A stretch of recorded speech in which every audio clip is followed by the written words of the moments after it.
So, there we go. Good afternoon, everyone, and welcome to Quick Tip Tuesday. I am your host, Mark Hubbard, CEO of Next Showcase. There we go, USA and the Mark Hubbard Network. And today's topic is about real estate, and we are so happy to have our special guest with us today. He is property professor and assets manager, Kalum Johnson. How you doing there, sir? How you doing today, I, sir? I'm doing well. How you doing? I'm doing good, doing good. So we are so excited to have you on today to talk to our audience about real estate and just everything that's surrounding the whole entire area of this actual topic. I have no clue, no knowledge of this, so my questions are definitely going to be limited. It's all on you to take us from here and to give your presentation. We're so looking forward to this knowledge. All right. So again, welcome to the Quick Tip Tuesday. I have so many shows that's going on. It's called Quick Tip Tuesday on today, and I'll turn it over to you, sir. All right. First of all, let me thank you for having me on. I know we haven't known each other for a long time, but what I do gather is that beyond helping people with their careers, that you are adamant about also helping people improve their position through either knowledge or through some type of advancement of information. So to your audience, I just want to say that everything that and the spirit that I gather from Mark is certainly sincere, and that the information that he shares, I advise you to definitely try to capitalize on it, because it's coming from real people, real information, and it is highly usable in your daily life if you decide to do something with it. That being said, I wanted to start off with a quick video, and as Mark said, I've been involved in real estate for over 20 years, but I just wanted to start this video to try to help capture the essence of the conversation that we can have with information I'm going to share immediately afterward. So really, I'm going to share my screen now, let you look at this video. Give me 1 second, because I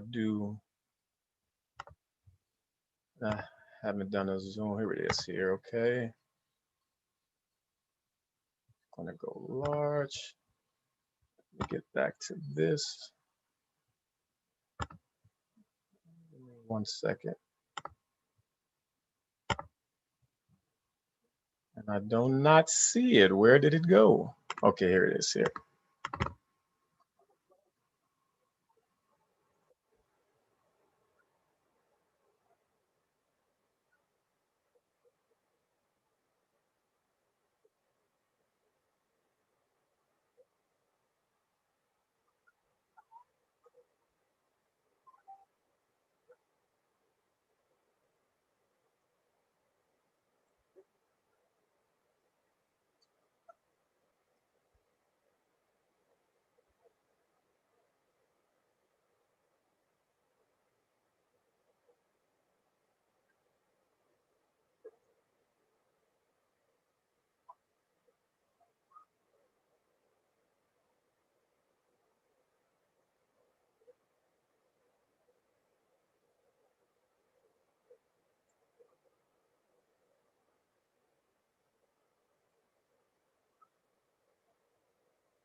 Okay, I stopped sharing. Give me 1 second.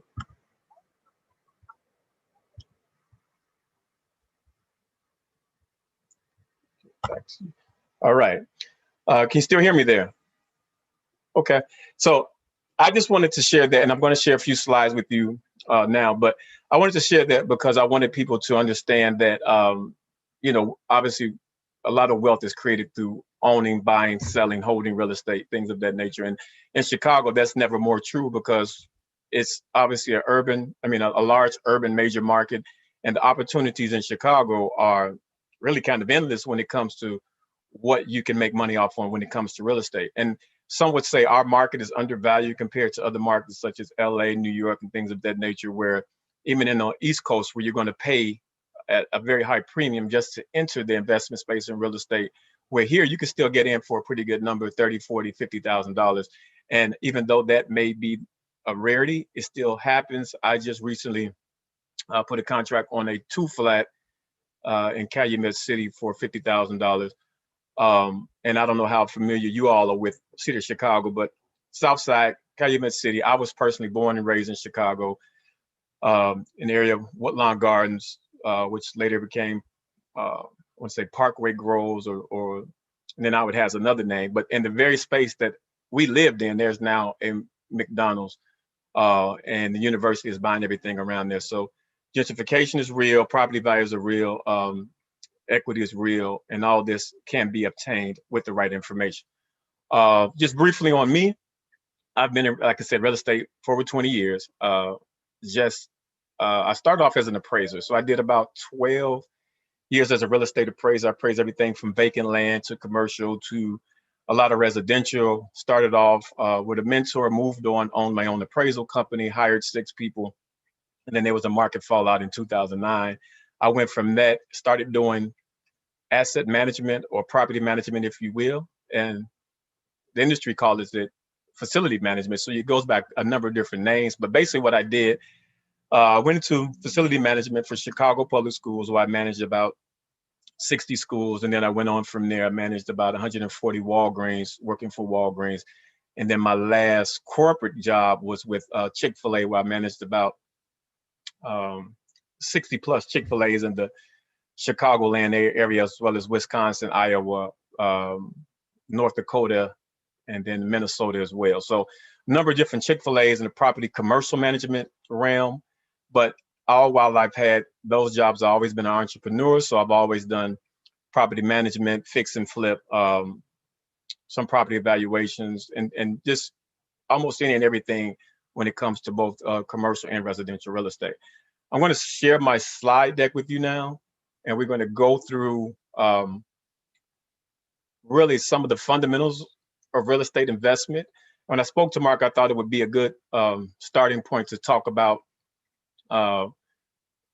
what's really kind of popular right now. So people love to fix and flip, which is, very lucrative. You can get into it somewhat easily, but I will sort of base my topic around what it takes to really get in. I know plenty of people talk about real estate and they say, hey, I'm gonna do one of those fix and flip things.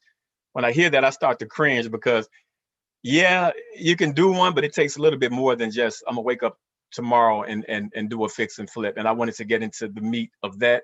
And then as well as cash flow, residual income. And when I say that, I mean rental units, multi-rental units, things of that nature. And then I'm going to sort of contrast those two things. And then I want to sort of lace in there property valuations. And by property valuations, yes, I'm talking about how much the property is worth. But I'm also talking about if you're going to get into these things, really what you should be looking at as far as overall cost, overall profit, some of your expenses that are involved in that, and really what's your big number. So if you're buying, just as an example, if you say, I'm going to buy a place for $50,000 and someone came along and said, well, it's going to be worth about 100, then you may immediately say to yourself, well, I'm going to make 50,000, quick money. But let's talk about how that 50,000 is reduced by other things such as broker fees and things of that nature. But we'll touch on it a little bit more. Let me share my slide deck.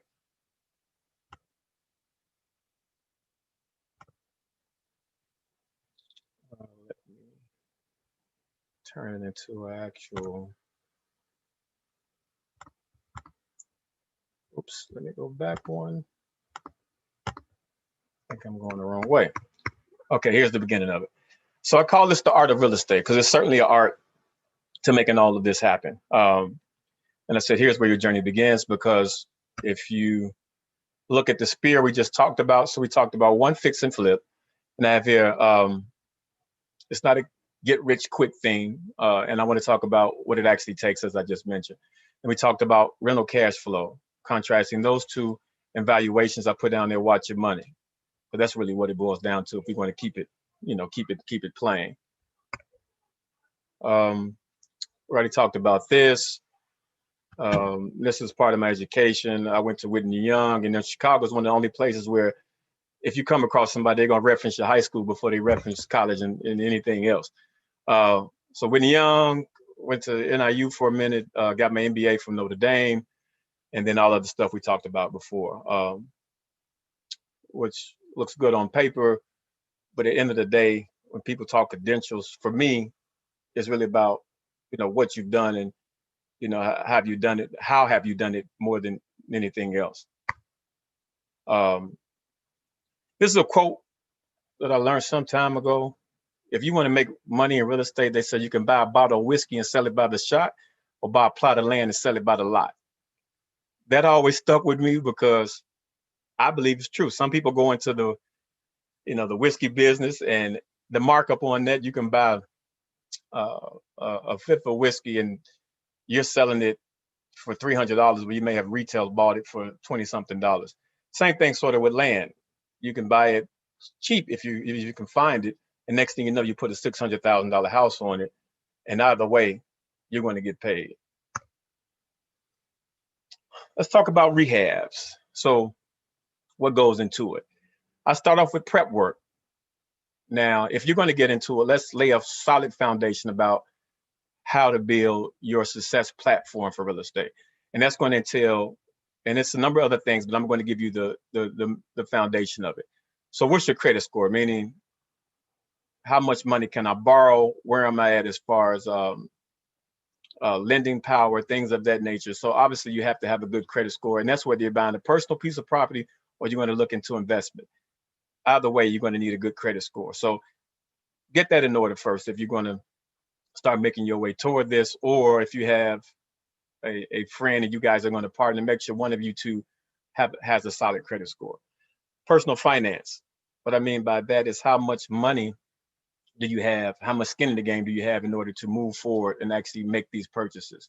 Uh, if you're going a traditional lending route, meaning through like of a Bank of America or Chase or anything of that nature, yeah, they're going to want to know all about your personal finances. They're going to do whatever digging they can, and they're going to actually provide certain documentation.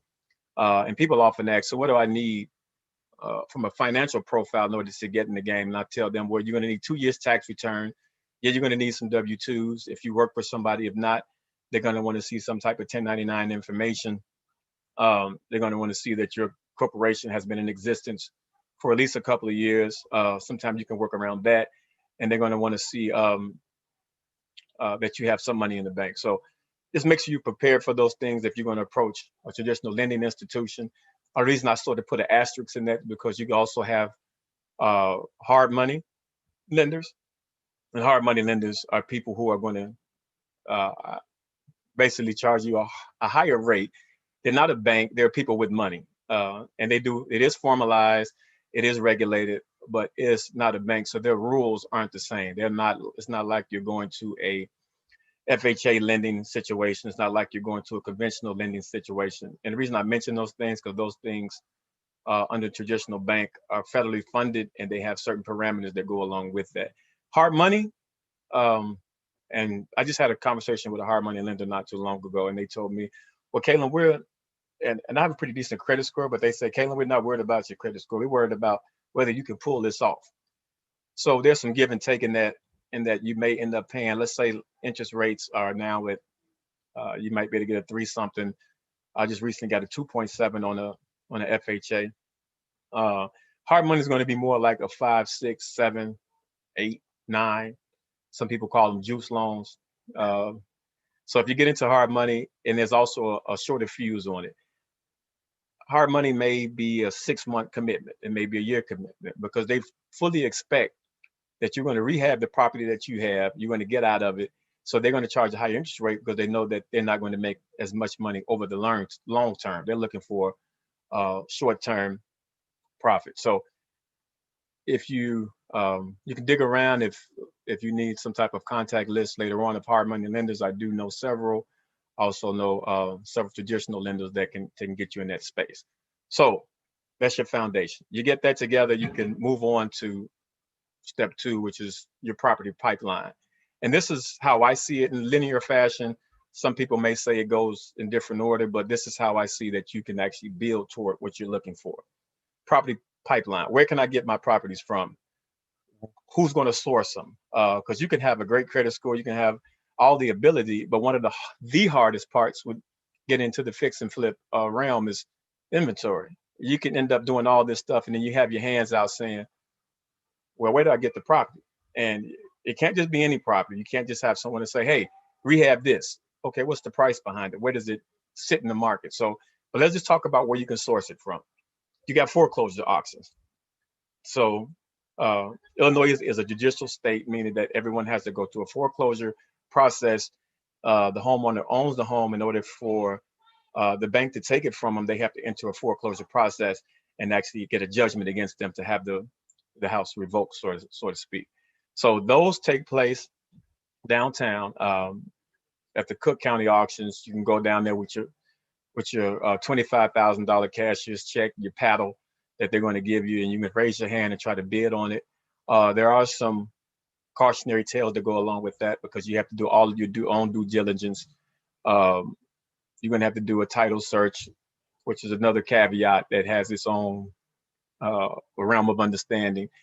And it's a number of things. Some people just think they can go down to the foreclosure auction, but the competition is kind of fierce. There's only a few major players, and there's a sort of a boxing out process. Not that you can't get anything down there, not that you can't win down there, but you need to be fully aware if you're going to participate in the foreclosure auctions. Tax sales, another mysterious realm, so to speak, that people heard about, they may know about, but have yet to participate in. Tax sales, they have major tax sales every 2 years, and you may hear about scavenger tax sales and things of that nature, but you can buy taxes anytime. So you have Illinois is what they call a 2-year right of redemption state. So you have 2 years to actually pay on the taxes that you may owe the county. Uh, so if, just to give you a quick example, if I come to buy your taxes, Mark, because you're delinquent on your taxes, not that you are, um, I would go down. So you have, they call it 2 years. Not delinquent. So you have 2 years to actually pay on the taxes. I hear. Okay. So, is that my computer? I don't know. Uh, so I would go down and I would see that you're delinquent in your taxes. I would purchase those taxes, and then I would hold on to that purchase receipt, so, if you will. Now, you may know that you're behind. You may not know. It may be your great grandmother's house who just so happened to pass to you. You didn't even know. Anyhow, you're behind on taxes. I bought them. You find out before the 2 years is up. Hey, Kalum owns my taxes. What's going on here? I need to get my house back. Now you can come back and you can purchase those taxes back from me, or basically pay them. But the benefit to me is that I can charge interest. I want to say up to 15% interest on those taxes. Or if you decide not to pay them after those 2 years, I can go file a claim against your property and actually own that property for the amount of taxes that you owe. Either way, I win because I'm going to collect the interest rate that's higher than what they call passbook savings, meaning higher than what your money would be in the bank, or even higher than some other 10% return investment vehicles. I'm going to end up getting more than that just by holding on to your taxes. I'll call it a big money game because you have to buy enough taxes to make it lucrative, and you have to be able to wait sometimes quite some time in order to collect on these promises, meaning on the delinquency or either on the interest rate once the person decides to redeem. You can also sort of buy properties that are closer to their redemption date and capitalize on that as well. But I won't take any more time there. There's a whole process and means to actually get tax sales, and it can be lucrative if you decide to get into it. Estate sales, which I briefly mentioned, again, these are people who may have properties in their names that they inherited.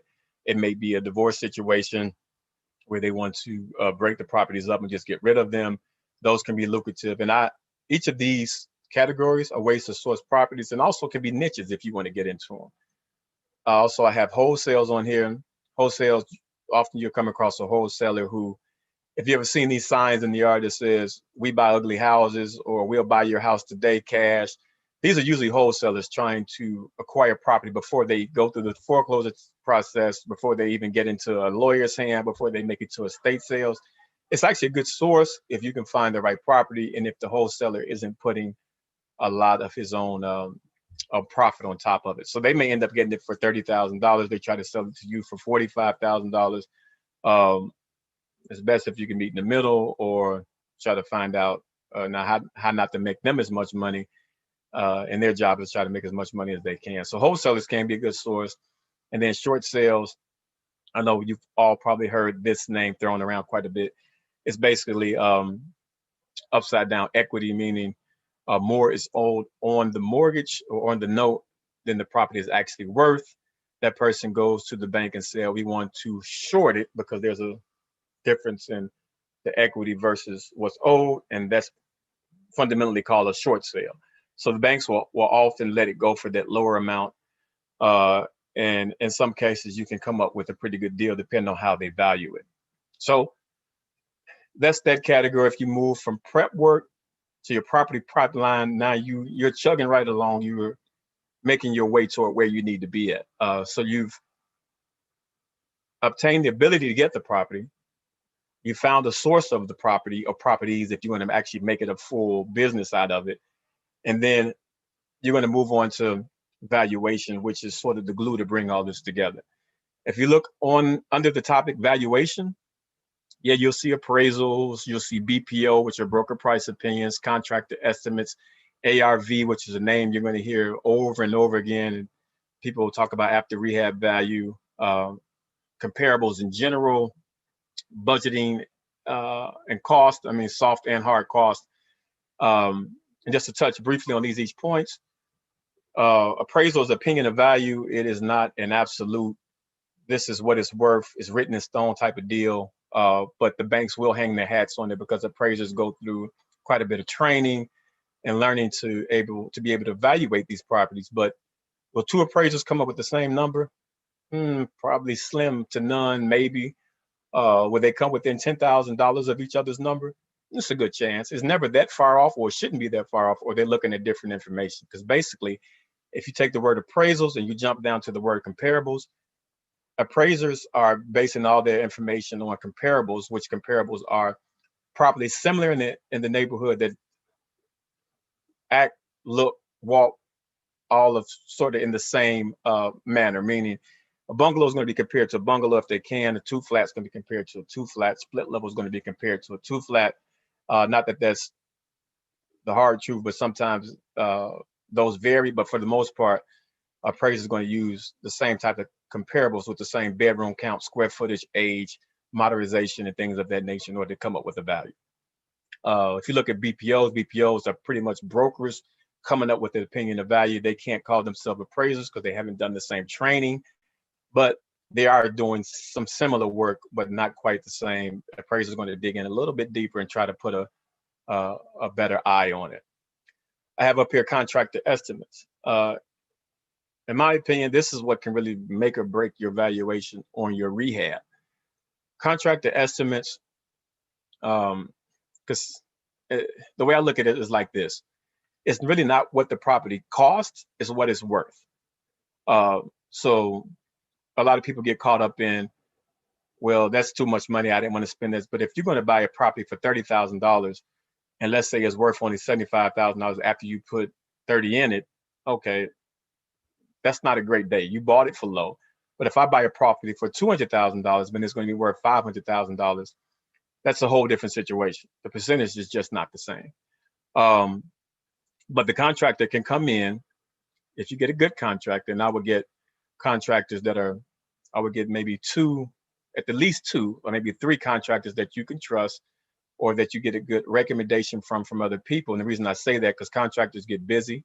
You're not the only work. If you're not keeping them busy, they may not have a loyalty to you, but you're going to need their number, because if they give you a number and they're pretty good, that's pretty much a number you can hang your hat on as far as what it's going to cost to put it together.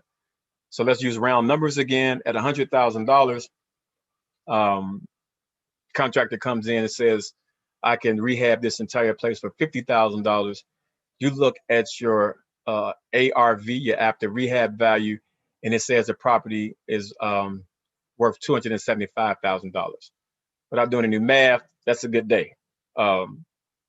So when you go back to that contractor and you say, well, you've won the bid, he needs to be able to stand behind his work, his name, and those numbers in order to put your home together in a way that doesn't have any cost overruns. And not that there won't be any, meaning that he may say 50, and all of a sudden he found something behind the walls and it pushed that number up some, but it should not go from 50 to 75,000.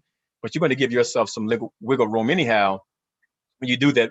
Um, you take that estimate. If he says 50, you're already going to say to yourself, well, it's going to cost me $60,000 to rehab it anyway, if that makes sense to y'all. So contractor estimates, ARV comparables, and now we're looking at budgeting and cost. So reason I put this up here is because, again, using a $100,000 estimate, if you say it costs $50,000 to rehab, and you've already said that's going to be 60 because you gave yourself some cost overrun, um, what are your actual costs? If the estimator or your contractor is saying $50,000, what about the other soft costs that exist? Meaning, are you going to hire a general contractor to do it? Are you going to do the general contracting yourself? Are you thinking about transfer stamps? And transfer stamps aren't expensive, but this is what it takes in order to transfer one property out of your name into someone else's name. Are you thinking about attorney fees? Are you thinking about what you're going to pay the broker if you're not a broker yourself and you're going to have it listed? And most brokers go between anywhere from 2%, 2.5%, but you may have to pay a total 5% in order to buy it and sell it. That may be included in your cost as well. So think about all the soft costs that go along with it. Some property overruns, and you're also going to have to think about uh, licensing fees and permits and things of that nature in order to make sure all that's included. So let's say you talked about $50,000 for the rehab, you added another $10,000, and then you said to yourself, once I calculated broker fees and such, I'm gonna have to add another $10,000. You just went from $50,000 to $70,000. If you're lucky, hopefully you came in under the 70. But I just mentioned that because did you give yourself enough room to make the profit projection that you were looking for? So if you said to yourself, I want to make at least 20% profit on there, does that meet your 20% profit line? And is that 20%, or if it's less than that, are you okay with putting in that type of effort it's going to take to rehab this place in order to make 12%, 13%? Your number, I don't know. Your number may be 20. For me, I'd like to make at least 20 above. Um, if I'm having a great day, 25%. I've made more than that. I've made 50% profit um, on the project before, and I've consistently made at least 30% profit on projects. But my pain tolerance is different from others. Some people say if I can make 15%, I'm fine because I'm turning out 20 of these things a year. I don't do that many a year. I do 3 to 5, and if I can make $30,000 per, that's okay for me for now until I can, and I do other things until I can sort of rev it up a bit. So that's what you look. I hope that wasn't too long-winded on those. So you go prep work, property pipeline, valuation. So basically, you've laid the foundation. You know where the property is coming from. Now you've evaluated and said, this is a property that actually is going to make me some money. This is something I can work with.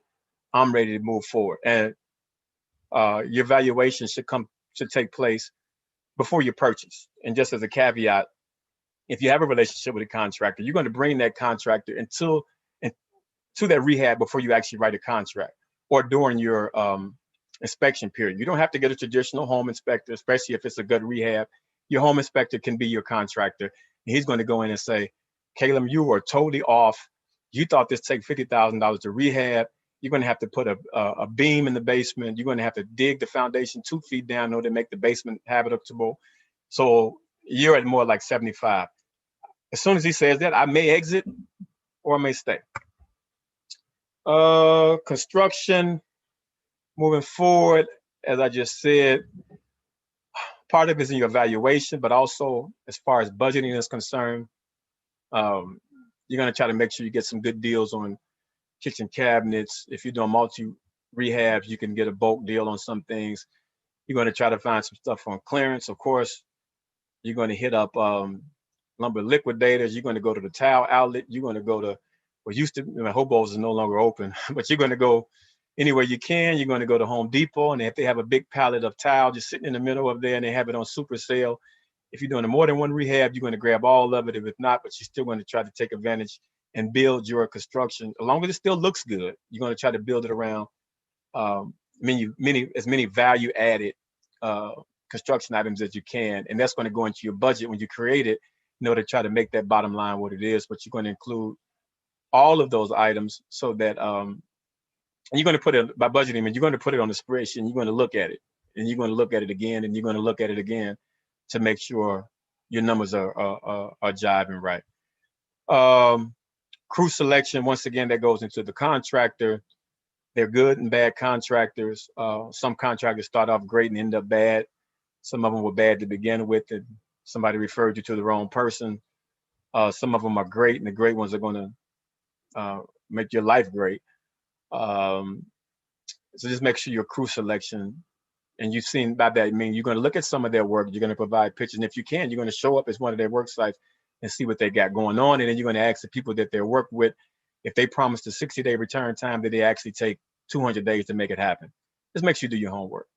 And that goes into timelines when I talk about rehabs, and it's very important in the city of Chicago, because do you want to try to rehab, let's say in September? Maybe. If you start in September, where are you going to end up at? September, October. When does the snow hit the ground? Maybe December. So maybe you get away with it. Do you want to start in October? In October, maybe not. Uh, and that's still, I put asterisks in that, because if the outside is done and you have windows, then yeah, you can do some of the inside work and not worry about it. Can you repair a tire roof with snow on it? Nah.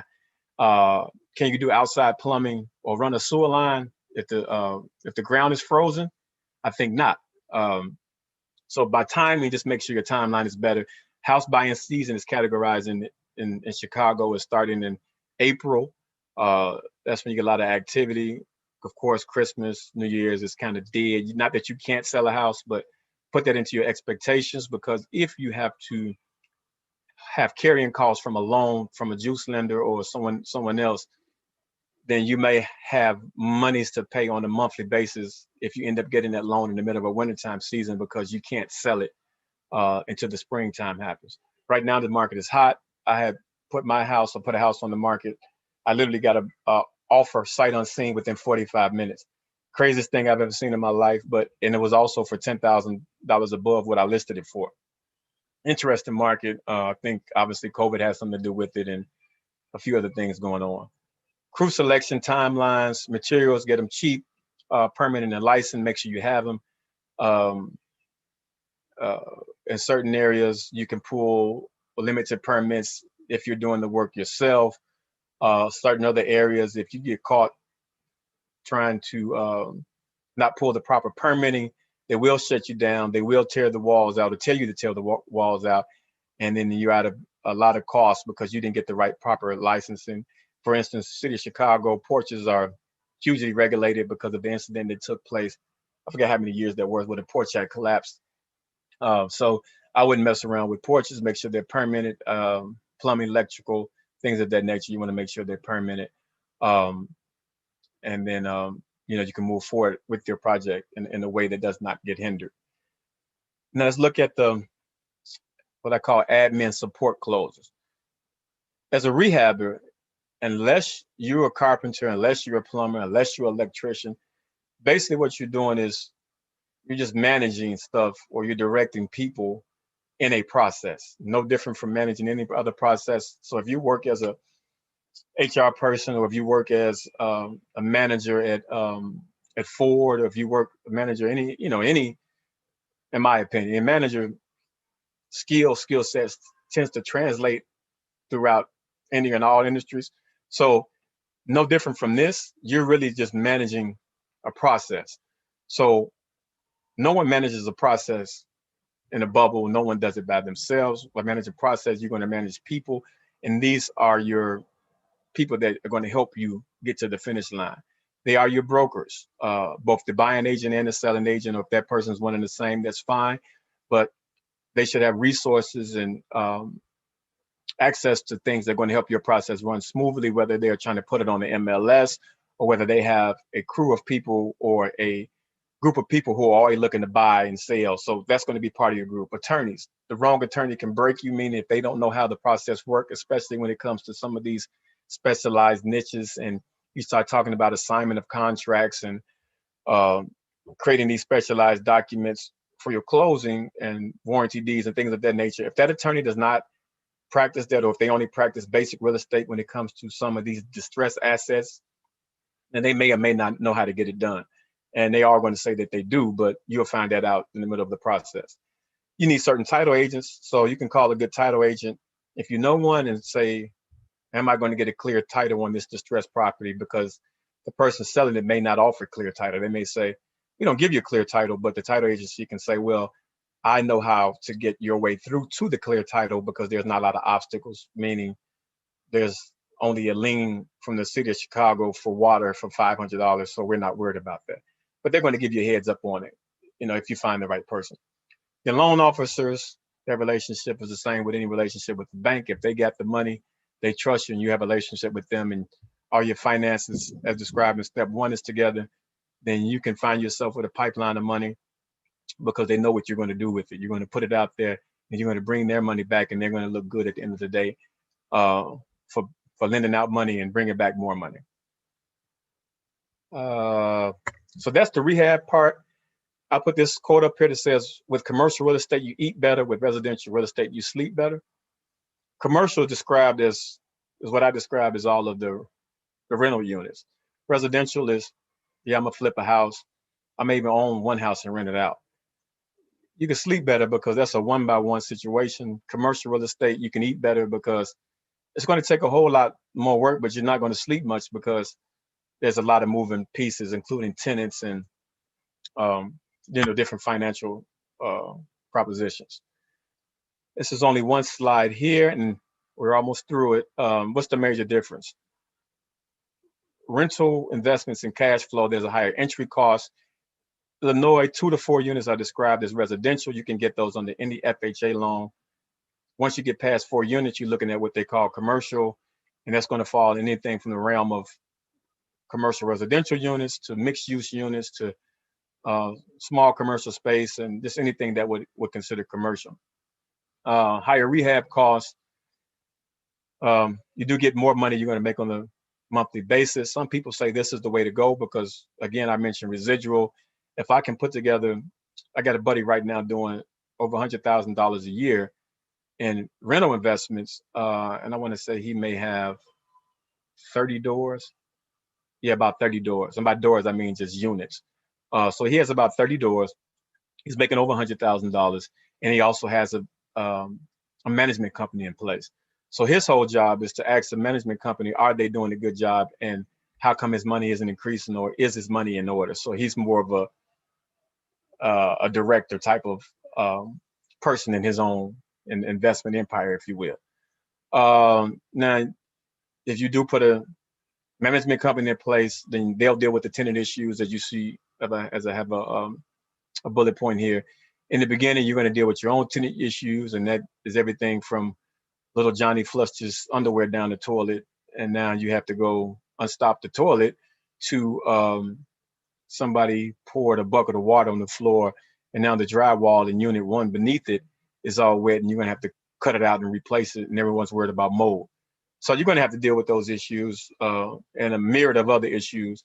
I think it's best to rehab your rental unit um, from the very beginning. You can inherit a rehab, but you don't know what's behind the wall. I say rehab because if you do that, you're going to only have to worry about uh, it's a different set of issues. You shouldn't have to worry about whether there's an electrical fire or things of that nature because you know that you put it together well.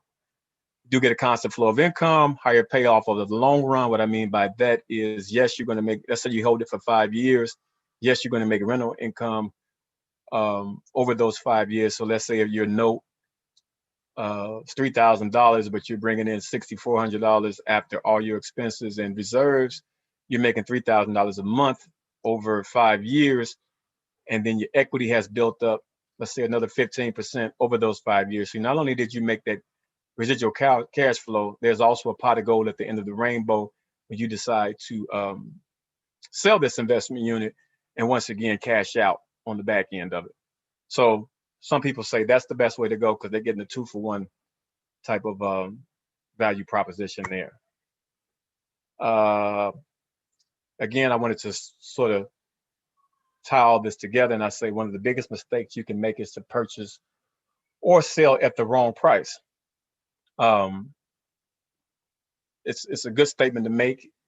Uh, More, it's harder said than done, I would say, because what you want to do is just make sure in either situation, whether you're buying a multi-unit, and multi-unit is assessed, are assessed on a different, my multi-unit, let's say you have a 7-8 unit or whatever, you're going to use a different financing formula or different financing language that comes along with that. People are going to start talking about cap rates um, and it's a number of different of valuations that are included in multi-units, and sometimes you'll have commercial space at the bottom, residential at the top. It's just a different mix, as opposed to residential, where you're only talking about sales comparison and how much it could be worth if you rehab it and put it in the market, or how much it's worth at its current point. But my point behind all of that is you want to make sure that um, when you go to purchase, people are going to put a price tag on it.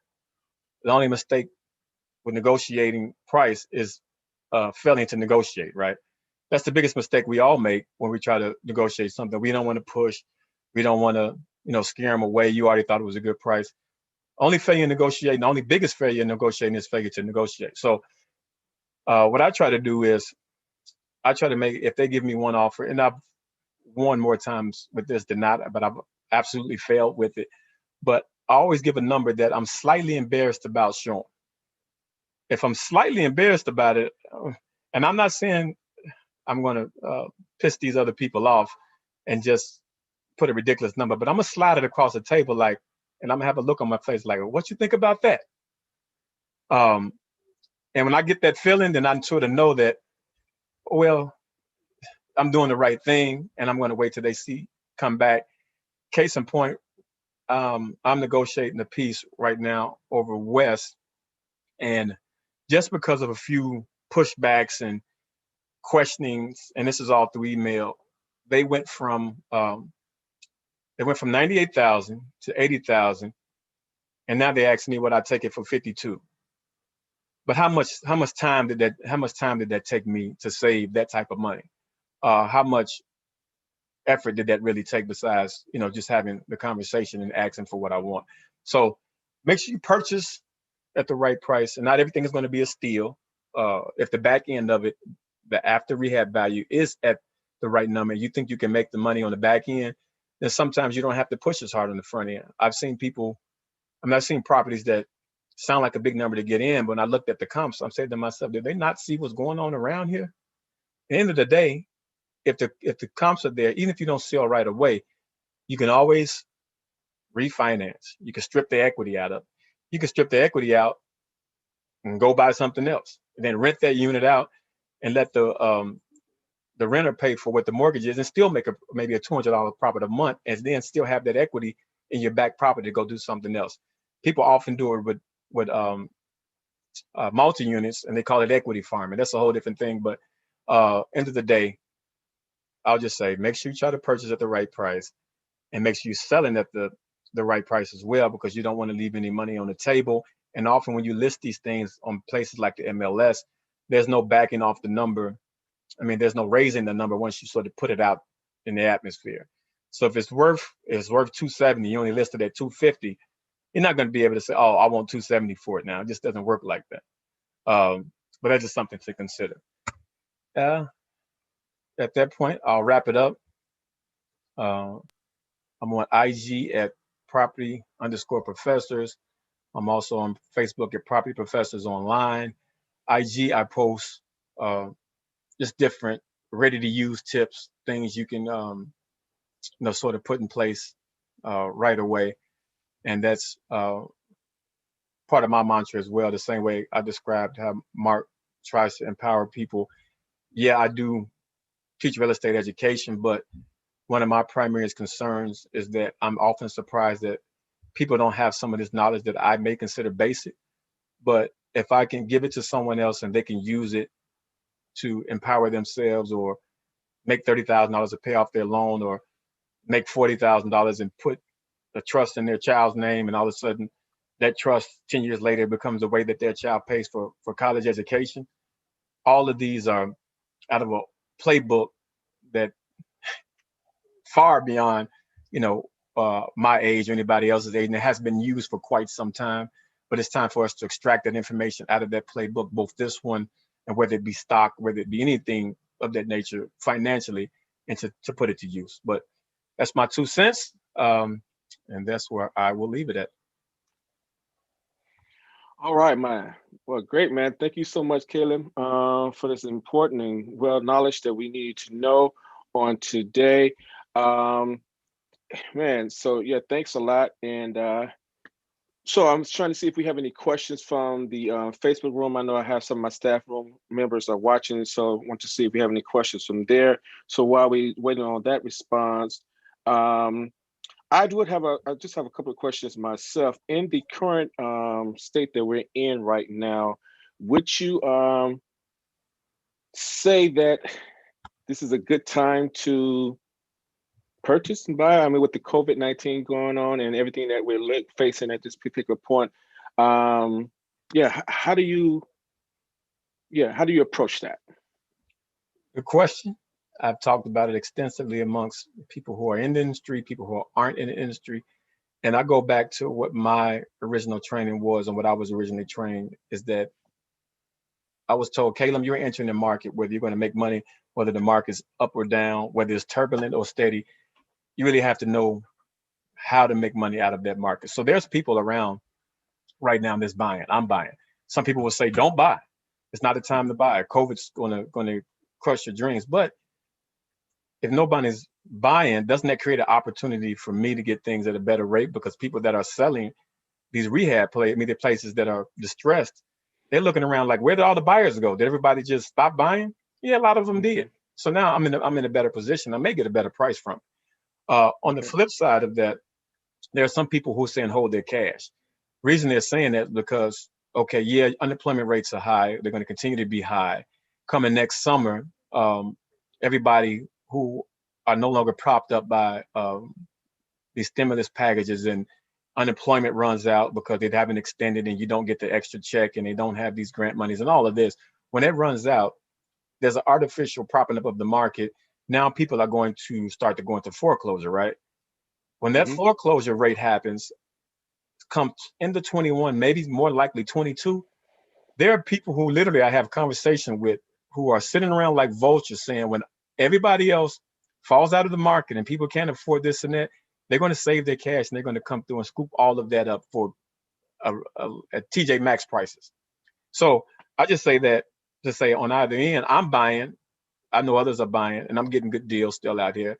And right now, if you can rehab, it is a seller's market. So if you can get a product to market right now, you're like you're literally going to get above what you're offering if you haven't already raised the price on it. So that's what I say to that. Awesome. Okay, one other question. So you mentioned flip and rehabs, and there's a difference between those two, correct? So when people like to buy property and flip them to sell them, and so what's the difference with that? And which one would you recommend out of all the commercial properties and residential properties that a person would do? Do you recommend they flip a project, rehab it, or what do you really recommend for our people to do? Well, I'm calling flip and rehab one and the same. Just depend on what Okay. you decide to do with it, or whether you decide to hold it as a regular rehab, or you decide to come in and out. It's really more of a strategy question. Hmm. Um, re- I'm gonna I'm doing rehab now because I have a pipeline on it. But if I had to give advice on it, I would say set yourself up for residential rentals because Okay. again, I go back to people are going to have to. Everyone has to have a place to live, and if you have foreclosures coming out, the people who are going to profit the most are the people who collect those people who end up being either displaced out of their homes or don't necessarily have a place to live. The renters are going to be the ones that win, and I also say that because right now to rent costs more than it is to buy. Doesn't make sense, but that's Wow. in Illinois. Illinois right now, the rental rate is about $1,600 average, right? To buy and purchase for a Chicago home is actually less than that. So people that own the rental pieces, they're just winning. Wow. So it's better to buy than it is to rent. Well, it's cheaper rather. That's what you're saying. Wow. It's good Yeah, knowledge to right know. now at the renters rates. Awesome, awesome. So just a couple of questions. We about time to wrap up. We talked about bad credit, and during this COVID situation now, a lot of people are losing their jobs, and credit is not where it's supposed to be, and their unemployment and things like that that's going on is really at a high rate. Um, if someone was to come with bad credit, and so is there a program that you could suggest to them to help them to get to a good credit status, or do you provide mentorship or counseling in that area as well, so they can have the proper tools that they need to actually be able to purchase in this current situation that we're in? Yeah, great question. As I mentioned before, it's nothing with if you don't have the right team. So I Hmm. do work with a number of different people. There's a group called Credit Professionals. You can go through their program. We have a home buying program. So what he'll often do is if they come to me and they say, well, my credit score isn't that great, I'll tell them off back, well, I'm not the finance guy. I do know that FHA triggers between 620 and 640. You can buy, if your credit score is then you have a job, you can pretty much get a property. But I say, if it's somewhat shaky, you have some things that you need to fix or resolve, I send them to credit professionals. Credit professionals then says they're ready. They come back to me, and then I have two mortgage officers, but I have one at First Federal Savings who really sends them to the next leg of the process, and he's really good about making sure they get a loan. And if it's not right, he'll send it back and say we're going to make sure it's right to get them the loan because we don't want to set them up for failure. Awesome. Well, wow, man, thank you again so much. Now, I know that you're stationed here in the city of Chicago, and our viewers are actually around the country and around the world. So, yeah, with that being said, I think I'm not sure if I know this correctly. You're only licensed to practice in one state, or are you licensed to practice in wherever? Yeah, how does that work? Licensing is state to state. I'm licensed in Okay. Indiana. I'm licensed in Okay. Illinois. I have an instructor's license in Illinois. Um, so yeah, I'm licensed just those two licenses in Illinois and then one license in Indiana. So are you able to, with our rest of our listeners, because I'm at, again have you to give your contact information. They say if someone is in California, Arizona, are you able to be able to point them in the direction of who they can contact in their different areas? And also, if they just want some general information from you, is it all right for them to contact you for that information as well? Absolutely. To answer your first question, I do know some national Okay. brokerages, and I know people in quite a few places. Obviously, I don't know everybody in all the states, but I, All I right. got I got Yeah. some pretty good people here and there, and absolutely they can contact me. Um, you can reach me at Kalum at earth-equity.com. I wish I can type that up here. I don't see it's a chat box, but Kalum at earth-equity.com. You can also reach me on my Instagram at property_professor.com. Uh, and then you can also contact me directly at 773-454-6606. I do see a chat box here. Awesome. And we're actually got this information, and we're going to we're taping, and we'll be able to play it back and actually post that information for you as well. Awesome. So my tech support will grab the information, and we'll be able to give the information one more time again once the show is over. But thank you so much, Caleb Johnson, for coming on the show on today to give us some great information about real estate. Again, as you said earlier, actually, our goal is to empower our people all the way around, not just in music, but in everyday life experiences, so they can be able to take themselves to the next level. And we want to talk about this today because, again, I think that we're in a situation or a current situation right now that if you're able to, this is a good time now to jump in and see what you can do and see how many properties or whatever case you can do and be able to purchase. I remember back in, I think, either 2008 or 2009 with the recession, a lot of people was buying up property then because, again, it was a sad situation because a lot of people lost their property. But again, it was a good time for people that was able to purchase then because the market was at some, I guess, at a different level. Again, you're the expert, not myself, so I don't know the right verbiage for that, but I do know it was a good time around that time to buy. So I know that we're again back in this current situation with COVID-19 and with the Yep. recession and with everything that's going on with the market and things like that. So if you're able to, now is a good time to get information, contact Caleb Johnson on his website, Instagram, as well as to get some more information on how you can get more involved in purchasing property or whatever the case may be. So, Caleb, we're going to have you back again and basically, hopefully, we can do a workshop and have people actually in the room with us so they can have a one-on-one with you as well. All right. Thank you All so right. much, sir, for coming on the show. Go ahead. One last thing, Mark. And just through your show in general, what I would like to offer, now I'm just thinking this off the top of my head, if someone contacts you and you vet them out as someone who's really interested, when I start this next rehab, they can come with me, maybe 2, 3, 4 people, grab a cup of coffee, and we can walk through the rehab and just talk shop as we're walking through the rehab. But they would have to come through you and contact you, and you would have to say, these people really want it, type of deal. Awesome. Well, you heard it, Next Case USA people. You heard it, Mark Cover Network people. You heard it right here. You got to come to us so we can get this great offer to you. All right. Again, Caleb, thank you so much for coming on the show today. You have a great day. I know that you're multitasking. You're teaching Right. kids, your twins. I know this with the virtual homes situation, homeschooling. So I know you're multitasking. But thank you for taking our time on your schedule to come and talk to our audience on today. Thanks for having me, Mark. Great All right. show. You have a great day. All right. Take care. Bye. Goodbye. So again, everybody, thank you so much for joining in on Quick Tip Tuesday right here on the Next Case USA. That's all our platforms, all right? Again, this is I'm Mark Hubbard, the CEO for Next Case USA, as well as the host and the Mark Hubbard Show, one of the hosts rather. And speaking of the Mark Hubbard Show, hey guys, tune in this coming Friday, October 23rd at 1 p.m. Nope, 2 p.m. Central Standard Time. Right, there we go. I get this time mixed up. 2 p.m. Central Standard Time, where myself, Brother Reg, and DJ Mike Caliber will be hosting the Mark Hubbard Show. Our special guest will be Tim White. You can actually join us in the room, Zoom room, and the ID is 213-721-5491. Again, that Zoom ID is 213-721-5491. Oh, hey, watch us right here on Facebook Live. Okay, so again, thank you so much for watching, when you watch, and how you're watching Quick Tip Tuesday. And again, I have been your host, Mark Hubbard, and you have a great day.